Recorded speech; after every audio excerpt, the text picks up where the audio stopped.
For multiplayer in Call of Duty Modern Warfare 3, we wanted to give the player a new way to experience these classic maps. When we told the art team, we're gonna be making these maps, they lit up. They were like calling dibs on which ones they wanted to go get reference for. Maps really come through. They feel like they felt back then. And when you're playing high rise, when you're playing Estate, you feel really transported back.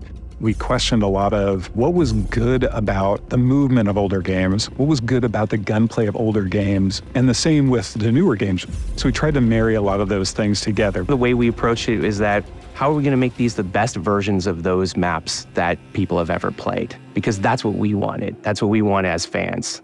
There are places where the metrics of the level are adjusted to fit more modern gameplay, but for the most part, it's going to feel incredibly similar. The biggest changes are really in a fidelity sense. Places like Afghan, where it might have been difficult to see somebody in some of those circumstances, we have new tools to make that both look better, but also read better, so that your target acquisition is improved. Favela is a map where it really pushed our opportunities to explore what you couldn't do in the old one and what you can do now. From an artistic side, the map has more detail than I think any other map. In high rise, it's fun to explore and jump on the scaffolding and mantle to places that you weren't able to actually grab or reach before. Now you can get there. When it was a question of whether it should be like the original or whether it should be more modern in terms of the metrics, we went with the original.